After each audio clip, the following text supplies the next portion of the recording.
Hi there, you're listening to Unnatural Selection, the show about newsy type stuff and things. My name is George.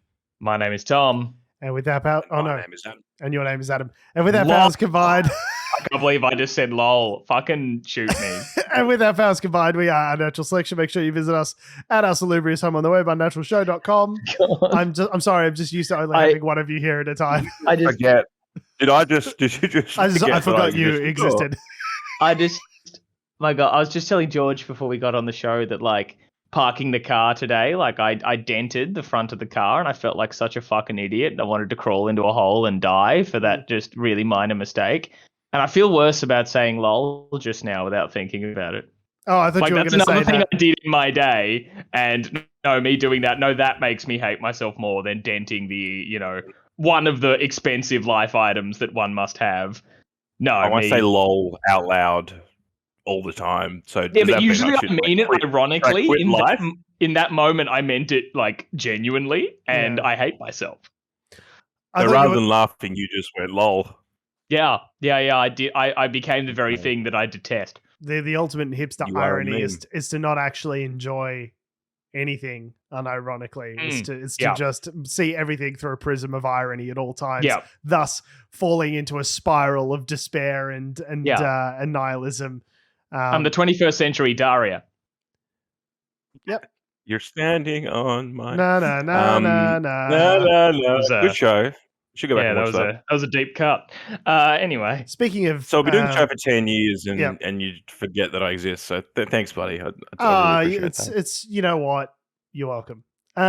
So as in a return to, in a swerve, back to the darkest timeline. Did we ever leave? The Supreme Court has overturned Roe versus Wade, which is, we knew this was coming because there was the draft decision that was leaked several months ago. But it's bad.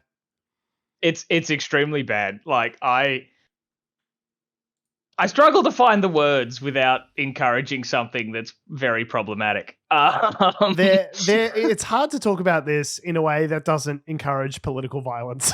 Yes, it is. It's real hard not to advocate people's houses getting firebombed as a result of this. I don't know if I was an American person, I would be like this close to becoming an extremist right now. I don't understand how.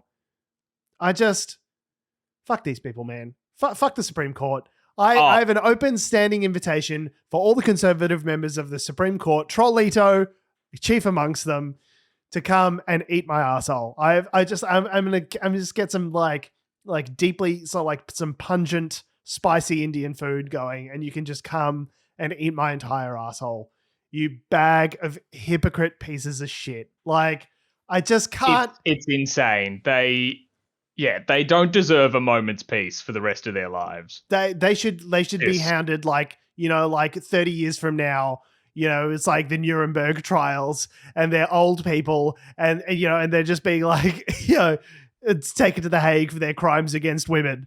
Like, they should be hounded until their very last breaths. I don't understand. Like, and it was just 6-3 ruling. So there's 3 of them that tried to do the right thing. Yeah, sure. I mean, all the classic suspects, all right, all the usual suspects. Like, hey, we've put up a what's it called? I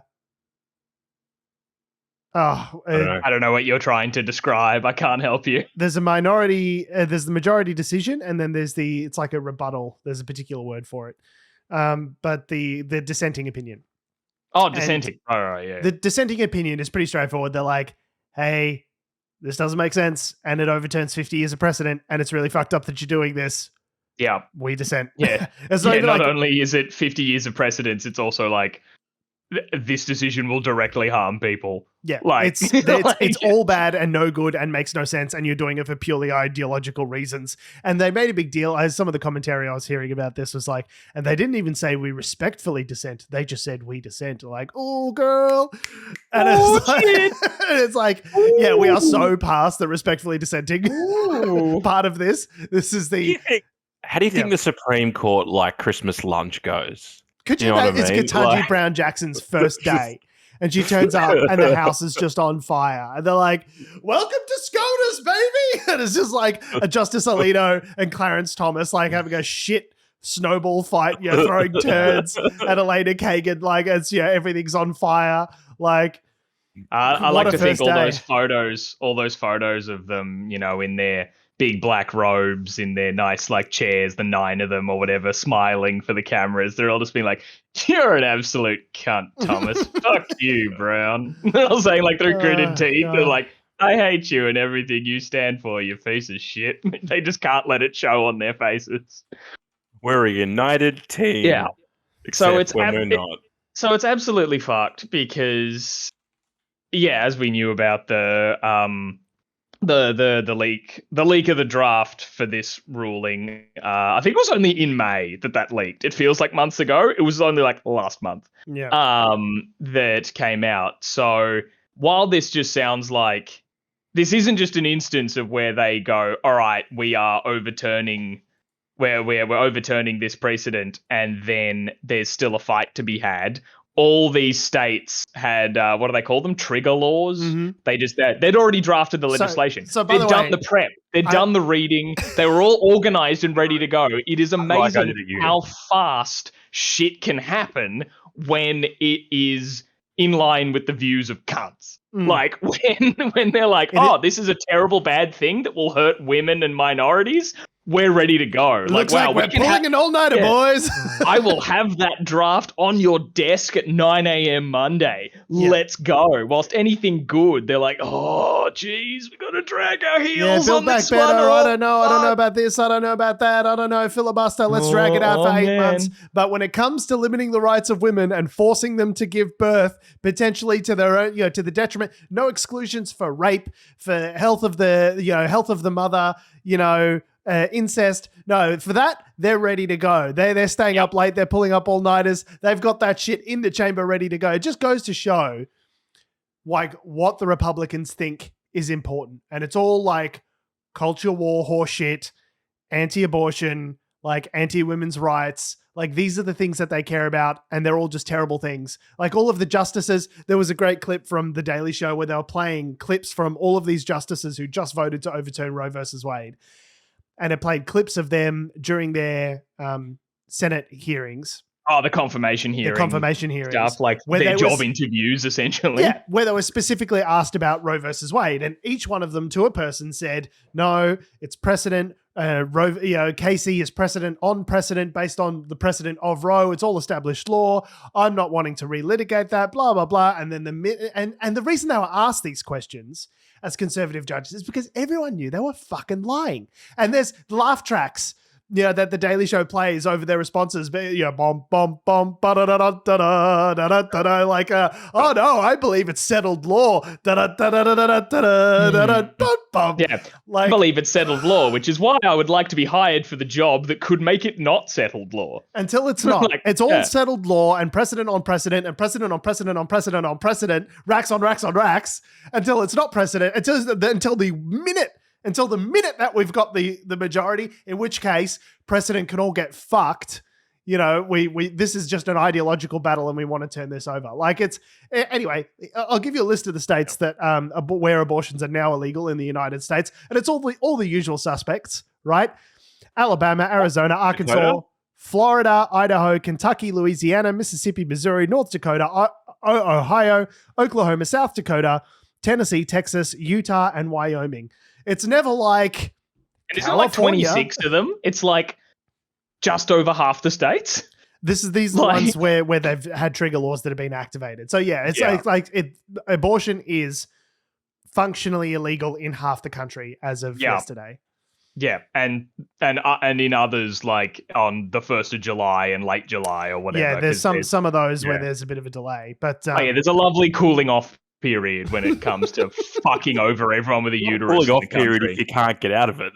It's just a late period. No, Adam. I mean, it's not a cooling off period in that to allow people to like reverse the decision. No, it's hopefully by the time the law comes in, they don't want to drag us into the street and beat us with sticks. Yeah, so hopefully they'll get over all the feelings they have about the fact that we're stripping them of their rights and are going to cause the deaths of millions. So for ladies in the above mentioned states, so for ladies in Texas, for example, make sure you get raped prior to the 25th of July to make sure that you can abort that fetus Jesus safely. Christ, so George. I'm just saying plan your rapes, because obviously, some people are like lazy about organizing their rapes, and it's you can't leave these things to the last minute. You really got to get in ahead of the rape. Sarcasm. I just like fucking infuriating. Like, fucking burn it down, burn the building down. I know you guys are still getting just shocked. do it. Just do it. It is honestly like I watched that Ray Dalio thing that I sent you guys. What was the name of that? I was like, how Changing World Order. Yeah. And it just talks about how all of these, this is what happens. Things happen in cycles. The economy's on the way up. The standard of living goes up. The cost to hire that labor goes up. All of a sudden, things start becoming too expensive. The country falls into debt. There's some sort of crisis. They print a bunch of money to get out of the, to sort of stimulate the economy. The debt becomes too much. The nation sort of falls into a recession and falls into decline. And these are the long-term cycles of empires, right? It happened to the British Empire, happened to the Dutch Empire.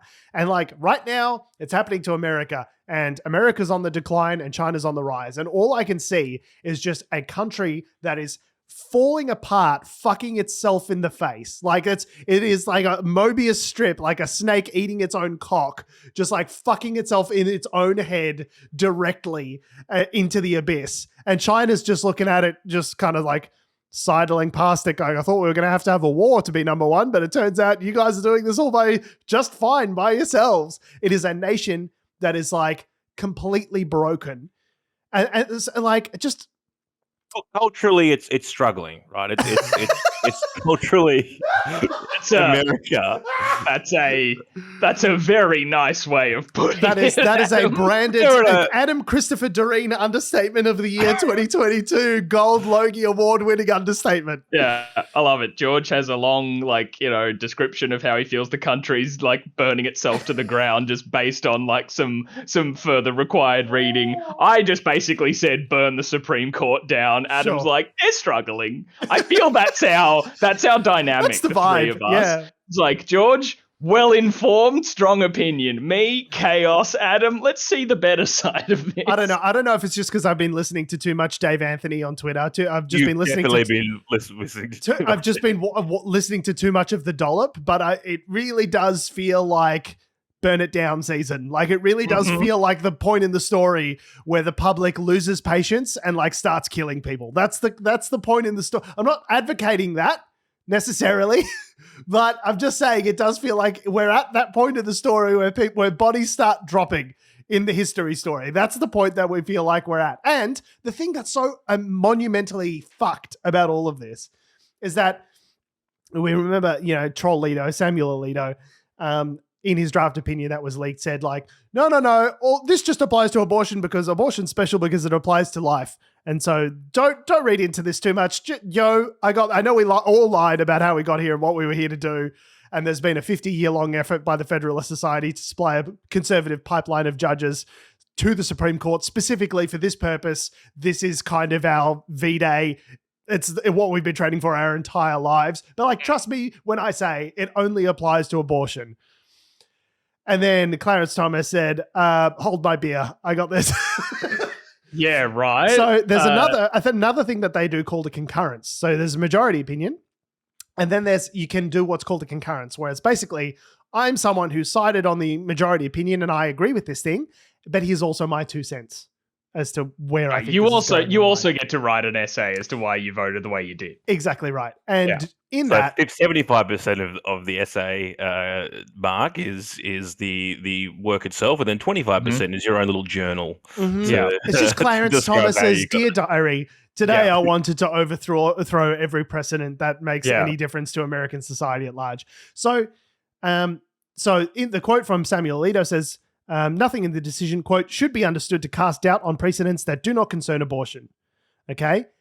However, Justice Clarence Thomas said and noted in his rationale, the court's majority found that a right to abortion was not a form of liberty, quote unquote, protected by the due process clause of the 14th Amendment to the Constitution, as the court had said in Roe. So it's like he's saying, I know we all agreed on this thing. It's actually not a thing. I disagree. Then he took aim at 3 other landmark cases that relied on the same legal reasoning. So there's this mechanism that they've relied on in the past to say that Roe versus Wade was settled law, settled precedent. And he's used that same, and he's taken aim at that same mechanism. That same mechanism has been used in 3 other landmark cases. Okay? Griswold versus Connecticut, a 1965 decision that declared married couples had a right to contraception. Lawrence v. Texas, a 2003 case invalidating sodomy laws and making same-sex sexual activity legal across the country, and Obergefell v. Hodges, the 2015 case establishing the right of gay couples to marry. Justice Thomas wrote that the court should, quote, should reconsider, unquote, all 3 decisions, saying it had a duty to, quote, correct the error, unquote, established in those precedents. Then he said, after, quote, overruling these demonstrably erroneous decisions, the question would remain whether other constitutional provisions, unquote, protected the rights they established. So what he's saying is, we're coming for your gay rights, we're coming for your contraception, and we're coming for your sodomy. For sodomy.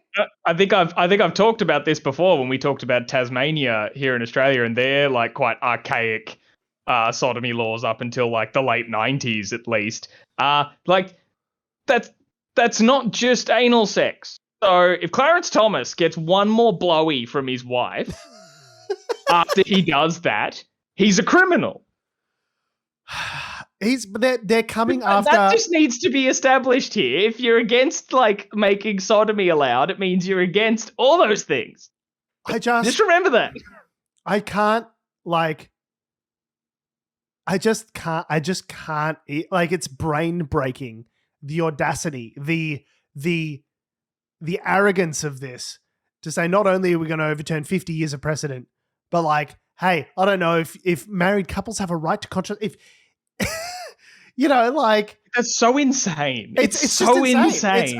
There's no other words for it. Like, it's the darkest timeline. I just can't. How do we make this funny?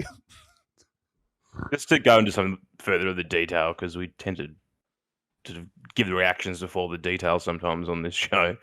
So, Roe versus Wade, this is where it gets a bit weird. So, Roe versus Wade, the constitutional reference they were talking about was a right to privacy or liberty, basically. That's what it's based on, the right to privacy. And they've sort of extended it. And this whole originalism, if you hear the term originalism, it basically means these conservative judges are originalists in that they only specifically agree with rights that have been explicitly stated in writing in the Constitution. So the whole idea with Roe is that it's based on a right to privacy, which is kind of an inferred right. Like, you need to read the document as a whole. And they've interpreted the Constitution to refer to a more modern concept. And whereas like Alito's like, no, it's not in. They don't specifically mention abortion, so it's not a right. And it's like, I want to draw a parallel. They didn't mention handguns, Samuel, either. So, but you found a way to rule on that just fine. So I want to draw a parallel here a little bit, which is that a lot of this stuff is being pushed to this originalism concept of it. I mean, these people that are pushing it, some of them are fascists, religious conservatives, as theocratic fascists. We're wandering into Gilead. I'm sorry. I'm sick and tired of the fucking like tap dancing around the fuck. What we're talking about is we've just wandered into a fucking theocracy. It is literally Gilead. It's the Handmaid's Tale, except they didn't have to kill all the leadership because they got the Supreme Court, which just neuters fucking everything. It's the Trump card. No pun intended. So, one of the things that religious conservatives have, I guess one of the traits they have is they would look at the Bible, for instance, or your religious text of choosing, and they will say, it literally says this, so that therefore means this, right?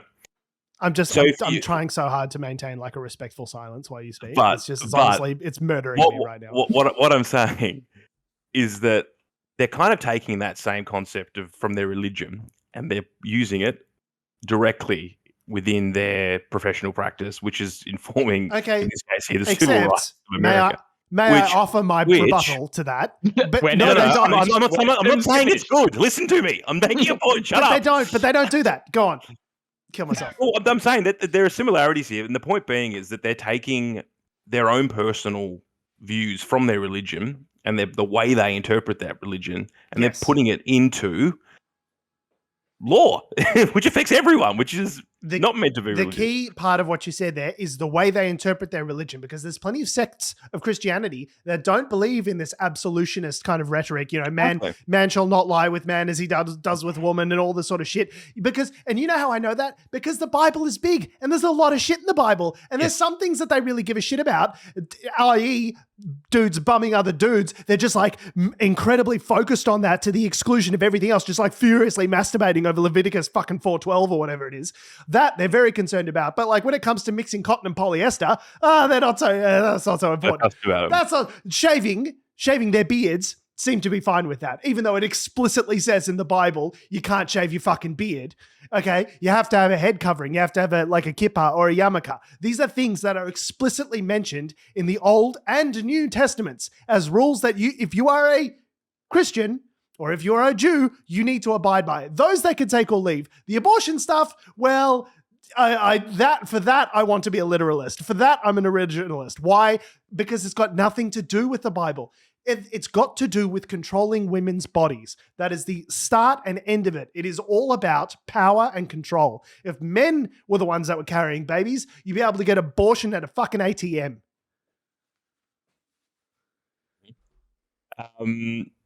Thank you for coming to my TED Talk.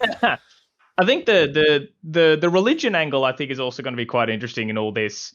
If we talk about precedent, because there are other religions where abortion's not banned at the level that it is, right? Like I've seen, I should have done more reading into this probably before I brought it up, but I've seen people, story of my life on this show, but I've seen people talking about it that in other faiths, that life doesn't, that they consider life doesn't begin until birth rather than conception, et cetera, like different definitions here and there. So doesn't this then infringe on their right to religious freedom, which is also another huge fucking deal of the Constitution? This comes back as well to this whole values thing with America, right? And what I said, its culture is, what was the wording I used? They're struggling culturally. and it goes back to this thing that George said. They're a falling superpower, and part of what they're doing is trying to claw back. And this is why you see why Trump was so successful. It's this concept of trying to claw back, the past and trying to revive grand notions of what America is, which, all it really is it's one, it's probably about control, but the other aspect, I think, is that there is the major problem with conservatism is that they don't want change. And every time change happens, and if it happens too quickly, people that are conservative, whether it be religiously, economically, whatever, they freak out. Yeah, I don't think, and they claw back, and when things get too, fucking hard to deal with, they're trying to claw back. These sort of broad brushstrokes of things and it becomes a case of value politics, right? I don't think that conservatism is the appropriate lens through which to look at this, because I don't think these people are true conservatives in the sense of the word. Like, conservative means a certain set of ideals that you're wanting to conserve. It doesn't mean throwing back. Okay, like conservatism is like about maintaining things the way in which they are currently. Okay, it's about lowering taxes, increasing personal freedom. Like, there is a philosophy that goes along with conservatism. Okay, Andrew Sullivan, I don't agree with a lot about what he says, but I look at him as a person who is like a rational conservative. I can read him and I go, I don't disagree with the argument that you're putting forward, but I understand how you got there. Okay, I believe that you are a sane person who just has conservative values, and they just don't. Are we talking about religious extremists? What we're talking about, idealistic extremists. Basically. What we are talking about is the white version of Al Qaeda. It is a group of religious extremists that have been plotting a theocratic takeover of government that subverts democracy.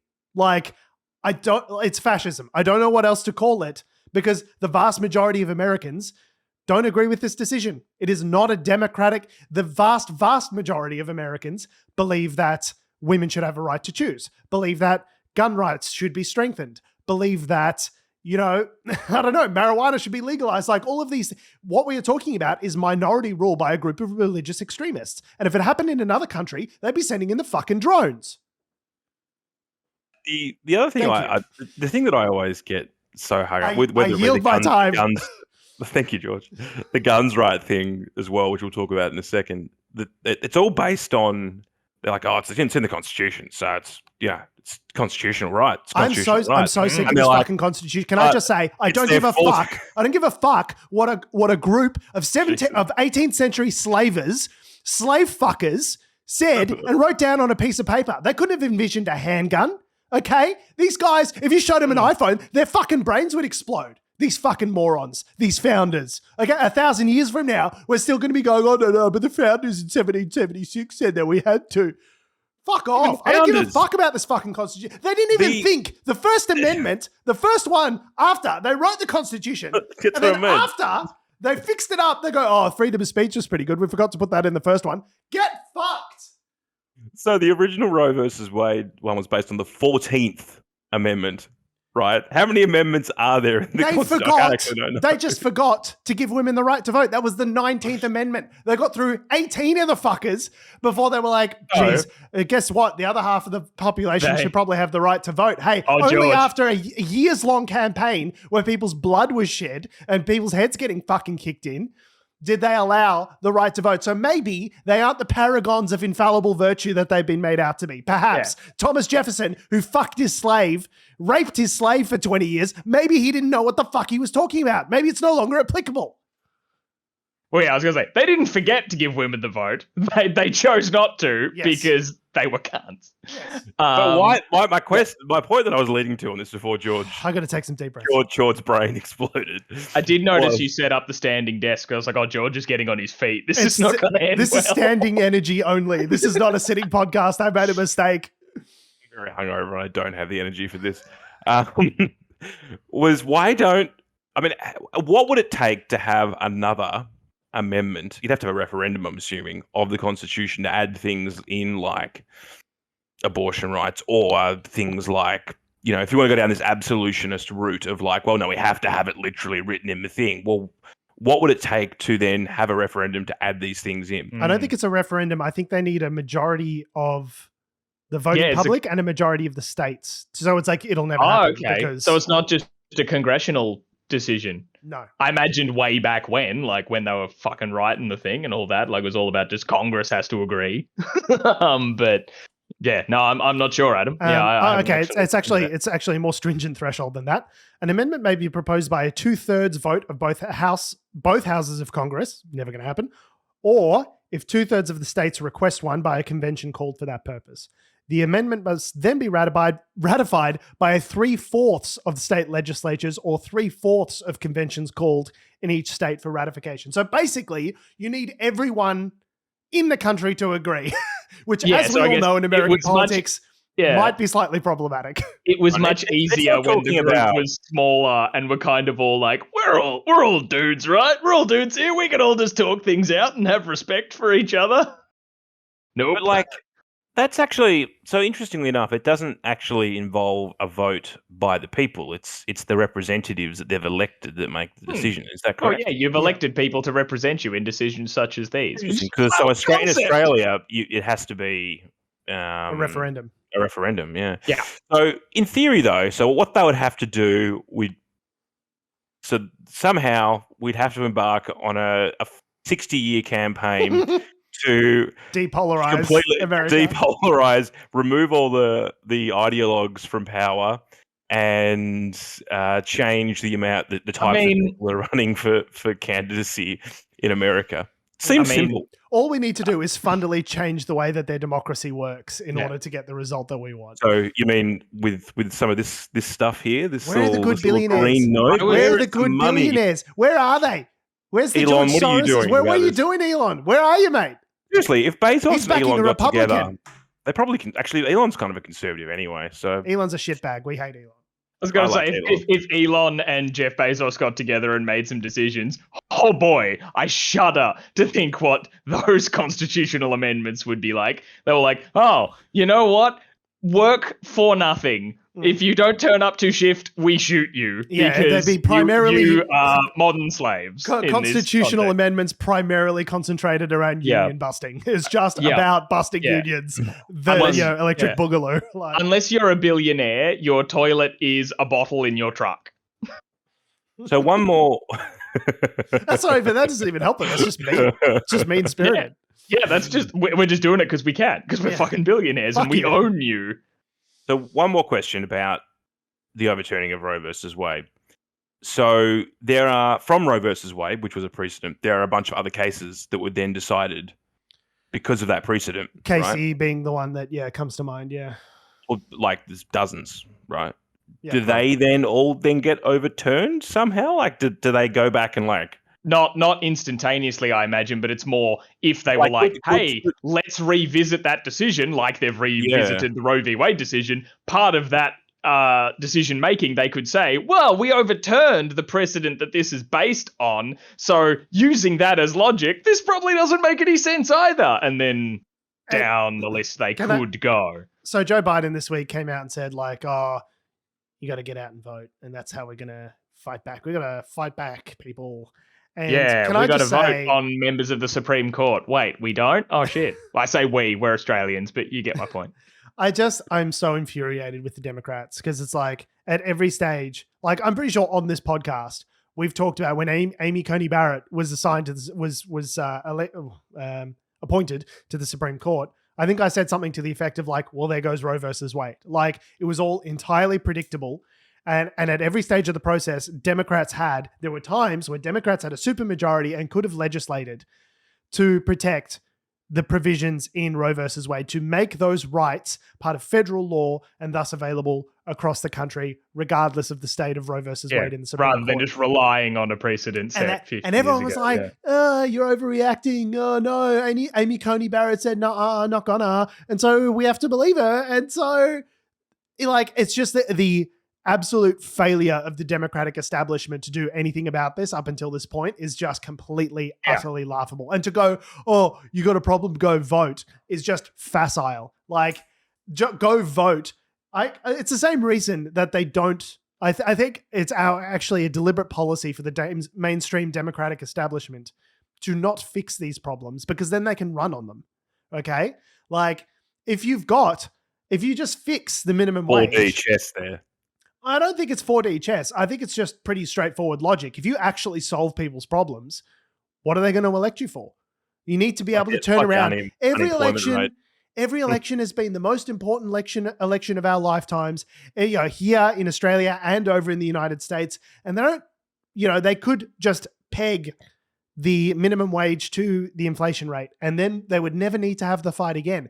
But Democrats want to have the fight. Every election cycle, they want to have the fight about the minimum wage because they reckon it's an issue that they can win on and bludgeon the Republicans with. And I think it's the same thing with abortion rights. They've chosen to do nothing, so then they can turn around and go, oh, see, you need to elect us. The other people are crazy.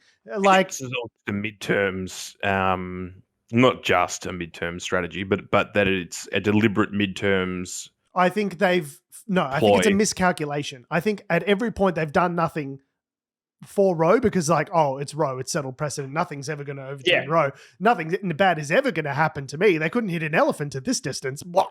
Like, and then it's happened, and now they're caught with their pants down. They're woefully underprepared. It's like, it'll probably help them in the midterms, but like, too little, far, far too late. Like, because every election they could be running on this premise, like, and there's documented evidence of like people like Obama talking about it, saying like one of the first things I'd want to do as president is like further codify Roe v. Wade, like abortion rights and all that sort of stuff. Biden, I think, tweeted the same in like 2019 that like that's the thing that he'd want to be doing. And then when they're in, they go like, it's not the highest legislative priority right now because there's something else that they can be talking about that's popular. Let's argue about Build Back Better with Joe Manchin for 8 months and then do fucking nothing about it.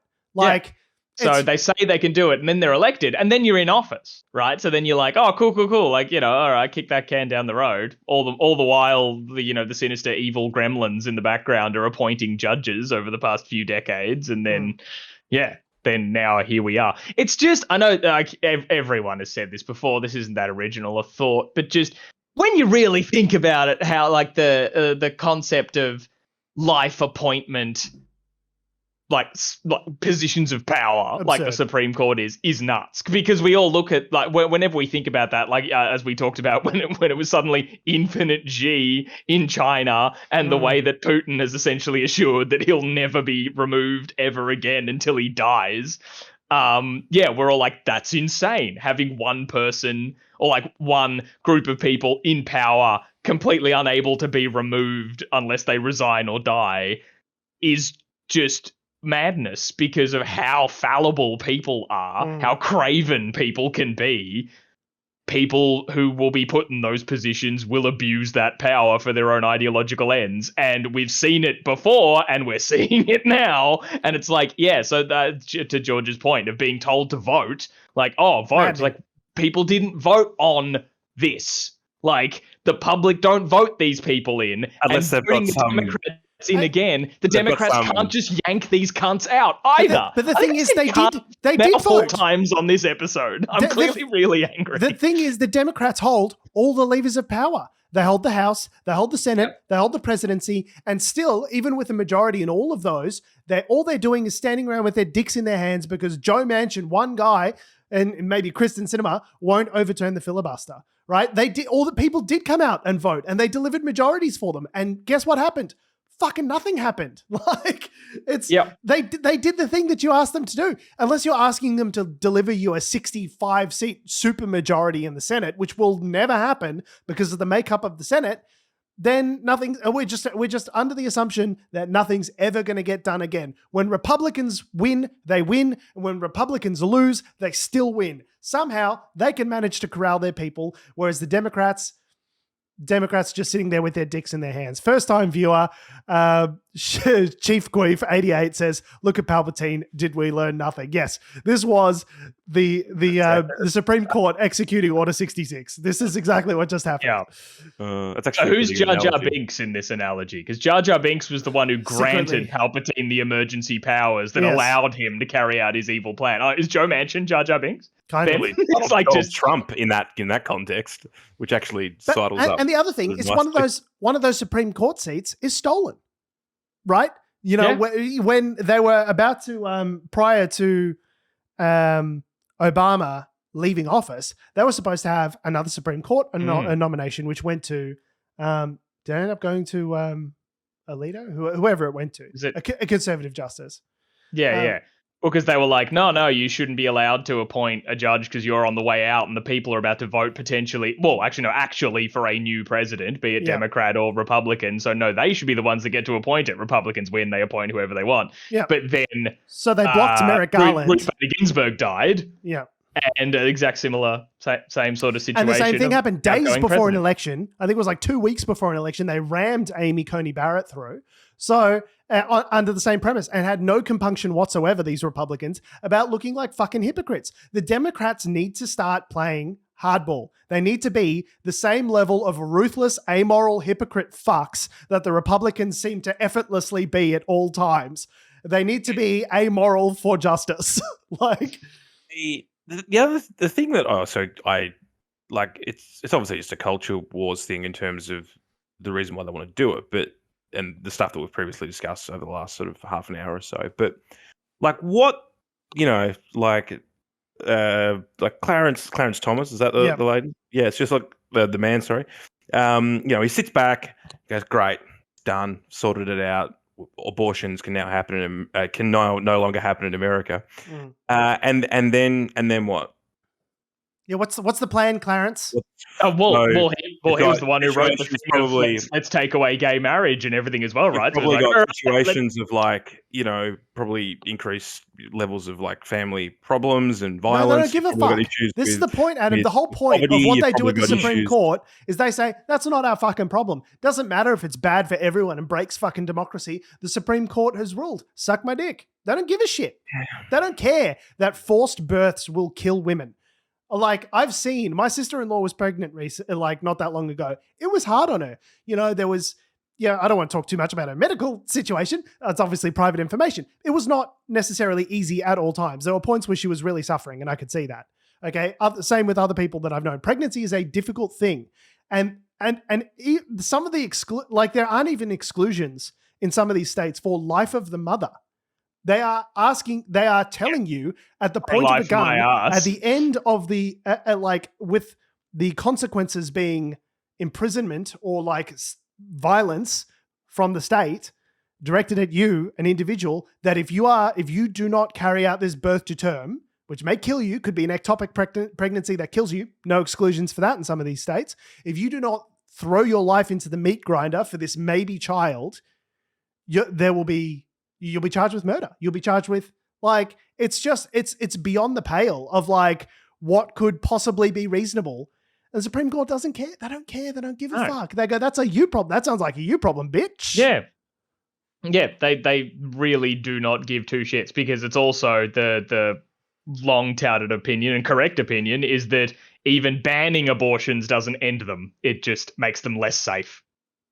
Because people will either try to find other means, they'll go to coat hangers, they'll go to will die in either giving birth or be murdered by men. Like we've seen how craven and awful that men are throughout all of human history. So have you seen history? Have you seen history? Men are trash. History? Yeah. It's fucking terrifying. And I don't know, I can't remember who tweeted this, so I can't quote them on it, but I'm very sorry. But them saying that women were showing so much restraint, not burning down the whole country. They're lucky that they are still safe in their homes, these justices. I don't know how they are. They're lucky that it's a peaceful protest. I remember during the Black Lives Matter movement, there was a woman who said, you're lucky all they're looking for is equality, not vengeance, right? Not vengeance, because I feel like looking at the long scope of history, I could see why one might be attracted to that point of view. It's bringing us not just back to they're talking about the part of the reason for this precedent is restoring us back to an originalist understanding of the Constitution, which was pre-women's right to vote, pre-birth control, I don't know if you fucking read history. Wasn't so fucking crash hot for women back in 1776, where the child mortality rate was 40 times what it is now, where women died in childbirth as a matter of course, where people were raped and then being imprisoned for the ones being raped. It's just I don't know. Have you seen history? History's pretty fucked. Anything before basically pre-Roe, not so crash hot for most people, unless you were rich white dude who owned a bunch of land. History has been pretty bad historically. And often because of the rich white dude who owns the land. Yeah. It's absolutely fucked. And also, I guess I know we've been at this for 40 minutes on specifically I know. just the Roe v. Wade part of Supreme Court news for this week, because they had a busy week. They got a lot done this week. As I understand, usually June is just when they suddenly just drop in all their assessments, all their coursework, just all at once. It's that last week flurry before the what's it called when you drop a whole season? They just want to binge watch all of this last season of the Supreme Court. They drop a whole season at once. Just deadlines came up. So George, you might have a bit more of the sort of the context around this, but essentially the Supreme Court overruled a decision in New York State about open carrying guns. Yeah. Open carrying, but carrying guns. Yeah. No, open carry is right. Was it open carry? Okay. So there was two guys in New York that requested permissions to carry, I believe it was handguns for self-defense. They were denied that, and then they took the case all the way up to the Supreme Court, which challenged, the existing New York law, saying it was unconstitutional, and the Supreme Court has agreed with them and said, yes, that law is unconstitutional. And so basically there are very few contexts now in which Americans should not be allowed to carry. It's basically nullifying the ability to do common sense gun regulation, which is to say, unless you've got a reason to be walking around with a gun, you probably shouldn't have a gun on you in an incredibly populous state such as New York. Like, maybe it's not safe for everyone to be wandering around with guns. You see, the only person that can stop a bad guy with a gun is another guy with a gun. So if everyone has guns... But the only guy that can stop that guy with a gun is another guy with a gun. He's a bazooka. Yeah. It's just... So in the same breath that they're taking these rights away, they're saying, this New York law is unconstitutional. We're going to expand these... We're taking it away from the states, okay, to be able to make this decision for themselves as to how they see gun rights in their own specific circumstances. States can't be trusted to regulate the Second Amendment in any sort of way. Over here with abortion, they're like, no, it's up to the states to decide. In the one breath, within a day of each other, with no sort of like niggling in their conscience, like, hey, is this intellectually consistent across all? No. For the things that we like guns, yes. For the things that we don't like, for abortions, no, fuck them. It's purely ideological. It has nothing to do with good jurisprudence and precedent. And the amendment specifically mentions arms, so we can make that decision. We decided I would like to bear arms. Like, I've got arms right here. I would like bear arms. I've got bear arms. As in the arms of a bear. The whole thing with the Second Amendment is that it says within the context of a well-regulated militia, the right to bear arms shall not be infringed. It's the start of the sentence as well. So you can't even say, I stopped reading halfway through and just saw, the right to bear arms, and then just left it. No, it's the end of the sentence that they mention the bearing arms part. So forget whatever you're telling on yourself there. They meant by bearing arms in the late 1700s, and that was a single shot musket, and that has no bearing on a fucking handgun. That could be a semi-automatic pistol that has fucking 30 rounds in it, or whatever. Or hollow point bullets, shotgun shells. There was one case that I was hearing about recently where this guy had a gun, like a handgun, a pistol, where it was loaded with shotgun shells. It was one of these mass shootings recently. So holy shit. Apparently that's a thing you can. I didn't even know that was hollow point rounds and shotgun shells in a fucking pistol. And I think also you could say, that the fucking Constitution also didn't account for 3D printing ghost guns, which is a whole new thing. Anyway, all of that aside, the fact that you can print guns and all that sort of shit is besides the point. They said guns. The first part of it is within the context of a well-regulated militia. And apparently in 2008, the Supreme Court reread that and no, that was just a for instance. In a well-regulated militia, we reread that in a way that suits our ideological perspective completely, and the others not at all. So any sensible reading of that clause would say, okay, if you're in a well-regulated militia, you can do what you want with guns. That's the militia. Now they're just anything's a militia because we decided to reread a militia. It. Yeah. You're a militia. You're a militia. You're a militia. Everyone's a militia. It's Tom Cruise jumping up and down on the couch saying, "I love militia." Yeah. It's absurd. At any point they just completely recontextualize things to make whatever point it is they already wanted to make. It's also just a cool and normal thing that definitely preserves the legitimacy of the court. And they said this. They announced this in the same. In the same context, in the same sort of time frame. There's been a couple of mass shootings in the last month. Yep, love it. In America, right. Not enough as far as I'm concerned. And it was also the same context where the police who were well armed didn't actually do anything in one instance, but in Uvalde, the Texas mass shooting. They're it's all the police chief's fault. I'm like, is it though? So even the concept of this guns will protect people for self-defense, but in situations where people are armed, they are still afraid. They still have, it doesn't nullify people's fear. You know what I mean? Because also that's the other part of the well-regulated militia context, right? It's training, training in their use, and all that sort of stuff. You don't just send anyone off to the military without any training. And that, well, at least ideally you don't. Well, unless you're the Soviet Union in World War II, in which case, good luck. Well, yes, of course. Of course. How could we forget? Yeah, I don't know. And also, it's just a bit bold that they did this in the same week as well. Like, yes, not only for the states can't be trusted with guns, but they can be trusted with abortion, etc. But also just to expand people's further rights and abilities to be armed to the teeth in the same week you made a lot of people want to shoot you.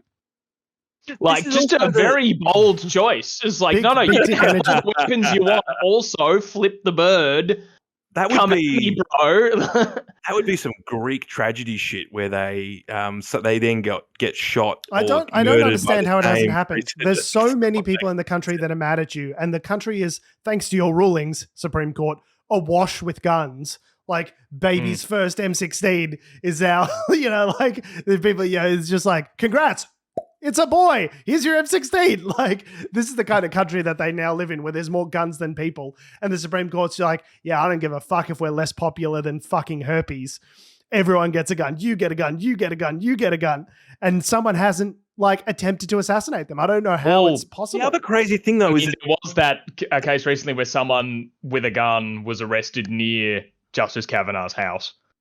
I haven't seen sort of further, like, extra things of whether it was like, oh, did they just happen to be nearby, or was it actually an assassination attempt that was foiled or something? But yeah, I mean, it's open carry, man. He's allowed to carry a handgun up and down your fucking up and down in front of your house. That's what you guys want, right? Is every single motherfucker to be walking around with a fucking gun? But they go, oh, that's not fair. They accosted him in a restaurant. That's rude. That's impolite. That's not nice. It's super impolite. Respectability politics. Come on, guys. Don't be mean. Just because they're trying to make women second-class citizens. Worse than that. Don't be rude to them. Don't be nasty in a restaurant. The Supreme Court's made this decision, but in the same week, the US Congress, for the first time since the 90s, has passed some gun control legislation in the sense that they've allowed for some background checks. The age to buy like an AR-15 has been increased from 18 to 21. That'll solve it. Surely a 21-year-old will know what to do. Like, so the Congress is doing one thing, and the Supreme Court's just like going off over the hill, being like, "See ya, we're gonna do our own thing. Bye." Well, yeah, because they can't be stopped. Like, that's the wild thing about that system, right? I know, at least every other elected official has to at least appeal to people regularly to keep their job, whilst a Supreme Court justice can be like, I can be the world's biggest fuckstick. I can just be Hitler and no one can stop me. That's crazy. I can't. It's the cognitive, like, differences between the two things that happened are just, and not to also with the abortion stuff as well. It's just like, I don't know. This, and I hate to bring it up, I don't want to relitigate 2016 all over again every couple of weeks whenever the Supreme Court of the United States does something cooked. But, like, guess what? Hillary Clinton and Donald Trump weren't exactly the same. For all those people who are saying, no, they're exactly the same, there's no difference, they're both corporatists, there's nothing, I'm just going to vote for Trump, just give us a go, give it a go to get it go, mate. For all those people, this is what happens. This is what happens when you go, oh yeah, Hillary Clinton, she's a bit naff, oh, she's a bit annoying, but guess what? If she was president of the United States, there'd be a 7-2 super majority of progressives on the Supreme Court, and this never would have fucking happened. Yeah, or at least less turbo conservatives. Meanwhile, Vlad's just sitting there on his throne, just having a good old chuckle, being like, on his throne? You mean at the other end of the really long table, so no one can kill him, because he's probably looking at it being like, haha, yeah, I'm like the Supreme Court, but for Russia, everyone wants to kill me. That's what the Russians, assuming that the Russians did interfere with the election, this is what they wanted. They wanted the division. They wanted the US to tear itself apart because it means they could do things in Ukraine without people sort of particularly getting involved. But that sort of backfired on them a little bit. But, it's all related. It's all connected, man. The numbers, Mason. Bro. The numbers. So, should we go a bit more local now? Should we go global and bring it local? I think I'm out of steam. You've what are we at time-wise now? How far have we been going? We're at 54 minutes. We can slam this one out. PR guy, 17. Spoke about him a couple of weeks ago. Yeah, so PR guy 17 is a guy who's a pro-Labor guy who's been on Twitter making some gags. I believe he's an account that like was big across the pandemic, like was very kind of especially local here in Victoria, like pro the Daniel Andrews government, like it was very much people sort of the right wing people wanted to theorize and believe that he was somehow like this account's like a mole account, that it's this is someone within the government itself trying to sow their own propaganda and all that sort of stuff. There's no possible way that the guy who won a popularity contest could be this popular with the people. There's no possible way that this guy who has all of these opinions that agree with the Dan Andrews government and has amassed over 90,000 followers and regularly interacts with people and has positive commentary. There's no possible way that this guy could be real. It has to be a plant. Labor's playing 12D chess and we're all just fucking fools, Tom. We're idiots. Their whole plan is to create a Troy McClure avatar Twitter account and say nice things about them. Diabolical. Anyway, so Avi Yemini, far right commentator and no, I'm not going to save the jokes for myself because he seems to be a litigious sort of fellow, so I'm not going to make any comments about Avi Yemini. Far-right commentator Avi Yemini sued Twitter to unveil PR guy in order to sue him for defamation. And in advance of that, I guess, PR guy, whose real name, as it turns out, is Jeremy Maluda, unmasked himself on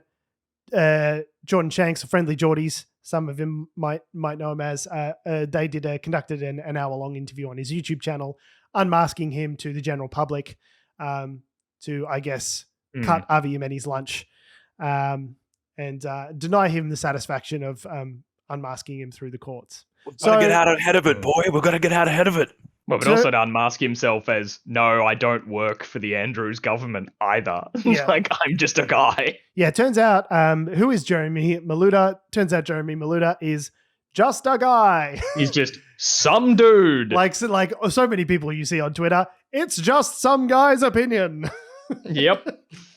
He's just really good at Twitter, apparently. Just enjoys a good tweet. He was just on the right hashtags and spoken about the right things, and also everyone loves The Simpsons, so you see a little Troy McClure avatar, and you're like, ha. And he also commits to the Troy McClure stuff. Like, I rather enjoyed his announcement of who he is tweet, saying, "Hi, I'm Jeremy Maluda." Is that how you say that? I'm Jeremy Maluda. You may remember me from such hashtags as "I stand with Dan" and "I can't believe it's not a staffer." Very good. Commit to the bit. Anyway, the thing that I really died in the ass. Like here I am. My name's Jeremy. I'm not a Labor staffer. Totally taking the wind out of the sails of old fuckstick Magoo trying to sue Twitter for his identity. So that was all interesting. And as you say, took a bit of air out of the tires of the people who were criticizing him, saying it was Dan Andrews staffer and all that sort of stuff. The thing that I thought was really interesting about it was that during the interview with Jordan Shanks, they had a watermark over Jeremy Maluda's face, which said that Avi Yemini threw a chopping board at his wife, which, as I understand it, is not defamation because it's a statement of fact. It was reported out in the Herald Sun. I believe they went to court over it. I believe they now separated him and that woman, his ex-wife. So, I just thought that was a delightful bit of trolling. Is that Avi Yemini's brought all this attention to the thing, and he can't reshare the image because the watermark says that he threw a chopping board at his wife. So I think that's an excellent piece of trolling. That is a nice little just diabolical twist in eat shit. But of course, I think I've seen going around that, Avi being who he is, taking it as a win regardless. He's like, see, I forced him to out himself. Really, I'm the winner. Victory. The mental gymnastics for these people to be able to look at themselves in the mirror is just astounding. You'll still sue him. Whether he'll go ahead with the suit. He might try. And he made some point of like, I don't know who this Jeremy Maluda is. I've got no action against Jeremy Maluda, so I don't know why it's a victory. And it's like, well, you've got an action against PR guy who is Jeremy Maluda. Yeah, who's him? Like, there's a distinction without any sort of difference, Avi. I'm not sure what sort of game you're playing at here. It's like, no, I didn't lose. I didn't get fired. I quit. Like, just take the L and fuck off. Yeah, yeah, which could very well be said about Avi Yemini's entire career. So that's interesting. I don't know. Yep, that's a thing that happened. It just lit Twitter up for about a week, so I thought that'd be a fun, light story. Turns out PR guy is just some guy. Yep. That's it. That's all he is. That's the whole story. Woo, news. Yeah, I just love that some dude starting a Twitter account became like headlines. It's like, yeah, just some dude having opinions about the lockdowns on Twitter was like a newsworthy stoush between media personalities. Just Jesus Christ. Like, international news story as a result. Yeah. This is the darkest timeline. So, sidebar as well on all that. So, obviously, Friendly Geordies, we spoke about a couple of weeks ago where he, part of his court case and with the related case that where John Barilaro, former New South Wales Deputy Premier, was suing Google and won that case. But you might think, oh, poor Barilaro, he was defamed, poor man. But he's landed on his feet, so it's all good. He's now been appointed to a $500,000 a year gig as the New South Wales Trade Commissioner. He's highly qualified for the job. He's a carpenter. So, yep. I'm sure he'll do well. Trade Commissioner, which the whole point of this story is that the Trade Commissioner was a job that John Barilaro, he himself created before leaving government. That's the whole point of the story. It's like, hey, that's amazing. I'm setting up a $500,000 a year job for somebody to represent New South Wales overseas. And I'm you know who'd doing be a good candidate for this job? Fucking me, this guy. I'm creating a $500,000 a year job. Prerequisites that they are handsome. Just not too hard on the eyes. Name John. And have a surname that rhymes with Marilaro. I know there's lots of candidates for the role. We're obviously going through a very competitive tender process, and the results will be free and fair for all to scrutinize. So I don't know what everyone's whinging. It's a competitive evaluation process. Mm-hmm. Oh yeah, which is definitely something that's different. So competitive. I'm not sure why, because I believe he's going to be going to New York. Yep. I don't know what New South Wales in particular has to offer New York. Does he have to be in New York City? I mean, he stepped down to spend more time with his family, and then basically has just decided to pick a job overseas. Yeah. So great. But look, in the 13 steps for political comebacks, we're currently at step. Where are we? Step 9. So he's resigned from Parliament because he was about to be involved in a scandal or was involved in a scandal. Allegedly. So step 9 is he had two choices. One was to conduct an in-depth interview with 60 Minutes, which he didn't do, but he's basically being a messy bitch, and he's accepted whatever overpaid private consulting gig has come his way, which there it is. Right. Yeah. So step 10. So the next step will be prior to the next election, he's going to have to sound out his former branch and other political allies, get them to stack a branch in his favour, and then he'll have to get pre-selected, obviously, for the safest seat. To be clear, these are steps that you are recommending for John Barilaro as a way of regaining his place in politics. I would just based on history, right? Just based on how things have played out previously, this seems to be the most successful strategy. Like, if you were a sports bet and you would talking about the stories we were talking about last week, if you were a sports bet and you had an app, say, and you wanted to place odds on the app for these things to happen, this is the thing that you would use to guide your way through formulating those odds. So we're just here offering friendly advice. Indeed, that's all we are. We're an educational service that sometimes does comedy on the weekends. SCOTUS, more like Scrotus, am I right? In all seriousness, it's a very dark day for the country. On that note, we have been, we are, and we always will be Unnatural Selection. Make sure you visit us at our salubrious home on the web, unnaturalshow.com. Make sure you follow us on all the social medias that have, do, or ever will exist at Unnatural Show. That's Facebook, Twitter, Instagram, YouTube, and motherfucking TikTok. Make sure you follow me on Instagram and Twitter at George Tsipos. You can follow me on Twitter at Tom D. Heath. You can follow me on Instagram at AC Doreen. And you can follow us all down to Jeremy Maluda's house, where we'll just be having a chat just with a guy. He's just a guy. Yeah. There's nothing special about him. Seems like a nice guy. We're just guys as well, you know? He runs a good Twitter. So arguably better at doing what he does than we are. Than us. Oh, no. Almost demonstrably so. Yeah. Yeah, no, I don't think there's any question of that. He's a highly competent guy, is what he's we're saying. He's smart and good and much better at his public relations, really good.